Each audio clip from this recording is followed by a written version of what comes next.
Direto de Brasília, com Álvaro Pereira. 9h04 aqui na programação da Gerais FM em mais uma terça-feira, dia 30 de março. Entrando no ar a partir de agora mais um Direto de Brasília. Oi, Clarice. Oi, Pedro. Bom dia para você. Bom dia para todos os ouvintes da Rádio Gerais FM. Tudo bem? Tudo ótimo, graças a Deus. Que ótimo. E mais um Direto de Brasília. Álvaro Pereira, seja bem-vindo. Tudo bem? Oi, Pedro. Bom dia Clarice, bom dia ouvintes da Gerais FM, tudo bem? Graças a Deus. Bom dia, que ótimo. Muito bom saber que estamos bem, né, nessa situação que a gente está vivendo.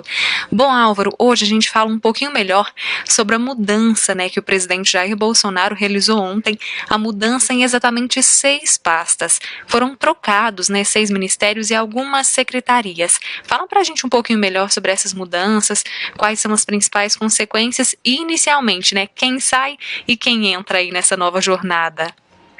Pois é, Clarice, o presidente Jair Bolsonaro surpreendeu a todos ontem, quando se esperava apenas a mudança de um ministro, que era o ministro das Relações Exteriores, Ernesto Araújo, que estava sendo muito questionado, né, pelo Congresso Nacional, pelas lideranças no Congresso Nacional, que cobravam a substituição dele, responsabilizando Ernesto Araújo, em parte, por essa crise que estamos vivendo nas relações internacionais, né? O Brasil hoje tem dificuldades de relacionamento com parceiros comerciais importantes, caso da China, caso da Índia. Isso teria prejudicado também na aquisição de vacinas, né, para combater o coronavírus. Então, Ernesto Araújo vinha sendo muito combatido e se esperava ontem a substituição dele no Ministério das Relações Exteriores. Mas aí o presidente surpreendeu a todos e anunciou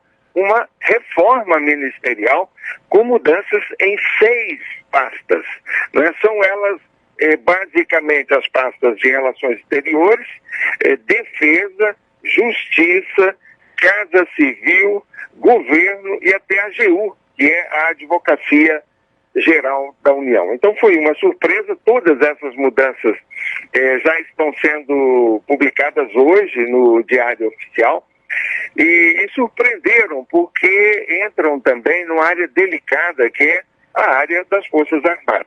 O presidente decidiu demitir, né, o ministro da Defesa, Fernando Azevedo e Silva, e colocou no lugar dele Walter Braga Neto, um general da reserva também, que vinha ocupando a Casa Civil do governo. Então, ele demitiu Fernando Azevedo e Silva e colocou no lugar dele Braga Neto. E no caso do ministro das Relações Exteriores, já saiu Ernesto Araújo e entrou um outro diplomata, Carlos Alberto França, que já tinha chefiado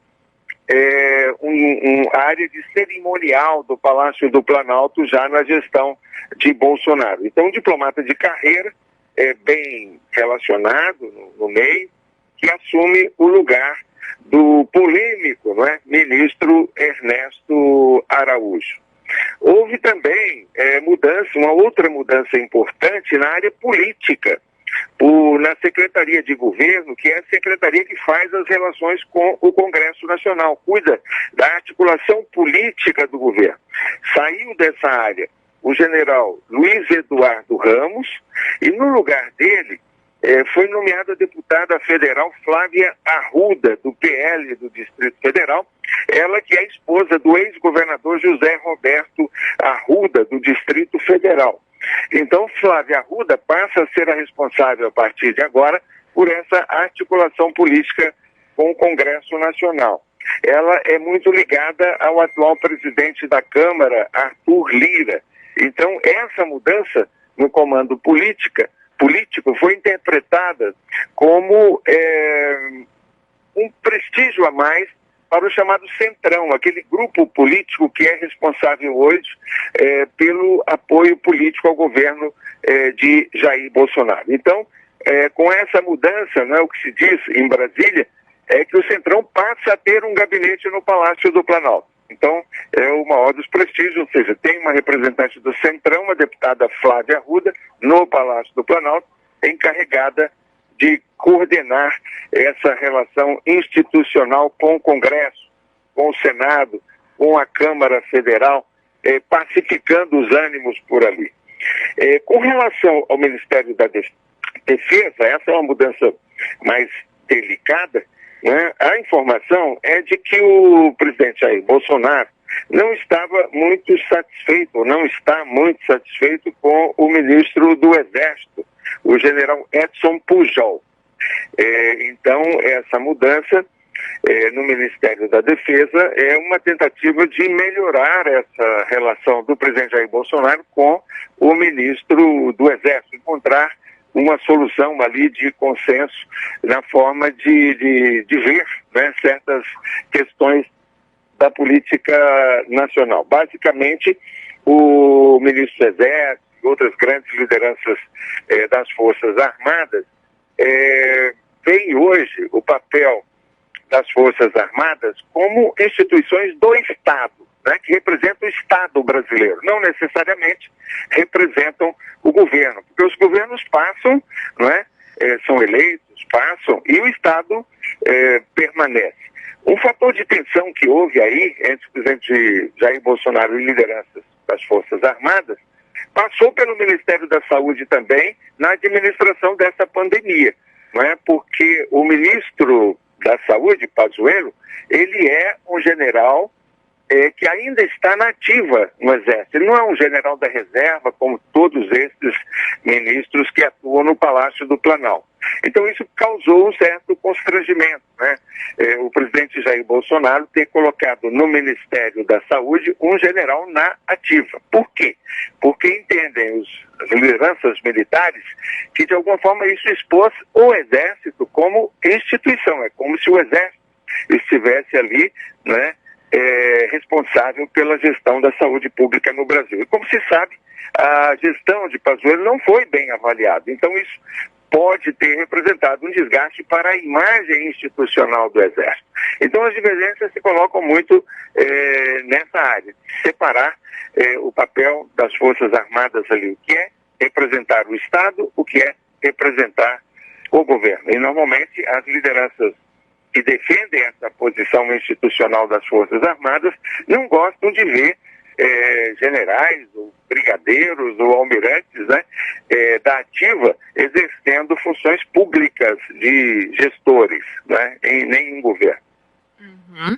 Álvaro, quando a gente fala sobre essa troca, né, desses 6 cargos, o que a gente pode sentir imediatamente dessa mudança? Quais são os principais reflexos e os impactos que a gente pode esperar, principalmente? Assim, eu acho que o mais importante de imediato é que mostra como o Centrão, essa força política que existe hoje no Congresso, né, liderada pelo presidente da Câmara, Arthur Lira, o quanto essa força política hoje é importante para a estabilidade do governo Jair Bolsonaro. O quanto Jair Bolsonaro depende hoje dessa força política. Então, é mais uma cena ao Centrão, e a gente sabe que o Centrão está muito fortalecido, e ainda alguns dias atrás o presidente da Câmara, Arthur Lira, fez um discurso, né, no plenário da Câmara, criticando a gestão das autoridades em algumas áreas, e ele estava se referindo muito especificamente à questão da saúde, a forma como o governo vem conduzindo esse combate ao coronavírus, né? A ausência de um volume maior de vacinas, e ele sinalizava, inclusive, que o Congresso tem remédios, e às vezes remédios amargos, para resolver essa questão. Esse discurso do Arthur Lira foi interpretado assim como uma advertência ao governo, né, no sentido de sinalizar que o Congresso pode até eventualmente pensar num processo de impeachment em caso de uma situação de inviabilidade do governo na gestão das políticas públicas. Foi apenas uma ameaça velada, mas que de alguma forma foi interpretada como uma sinalização de que o Centrão está com o governo, mas até certo ponto. É preciso que o governo demonstre competência, eficiência por exemplo, no combate à pandemia e também na área de relações exteriores, mantendo um bom relacionamento com os principais parceiros comerciais do Brasil, caso da Índia, caso da China. Enfim, era uma crítica ali ao governo. Então, ao indicar a deputada Flávia Arruda para a Secretaria de Governo, e colocando ela como coordenadora política do governo, o presidente está sinalizando para o Centrão, né, que o governo está sensível a todas essas reivindicações e que quer manter essa parceria no Congresso Nacional, porque ela é fundamental para garantir a governabilidade, né? Na área das Forças Armadas, essa mudança no Ministério da Defesa pode sinalizar também que o presidente quer ter mais influência nas Forças Armadas, quer ter mais influência nos quartéis, no sentido de deixar claro que, como presidente da República, ele é o comandante em chefe das Forças Armadas, né? Então é que ele que direciona as políticas também para essa área. Eu acho que o novo ministro da Defesa terá que ter muita habilidade para conciliar esses dois interesses, o interesse do presidente Jair Bolsonaro e o interesse dos comandantes do Exército, da Marinha, da Aeronáutica. Ele vai ter que ser um grande engenheiro aí político para conciliar esses dois interesses e evitar maiores tensões numa área tão delicada como essa área militar. Então são essas duas sinalizações mais precisas, mas também eu achei muito importante essa mudança no Ministério das Relações Exteriores, porque o ministro Ernesto Araújo realmente ele causou muita polêmica nesses primeiros 2 anos de governo, né? Ele é da chamada ala ideológica do governo, e ligado àquele escritor Olavo de Carvalho, que mora nos Estados Unidos, mas acaba influenciando muito também nas políticas de governo, é muito ligado aos filhos do presidente Jair Bolsonaro.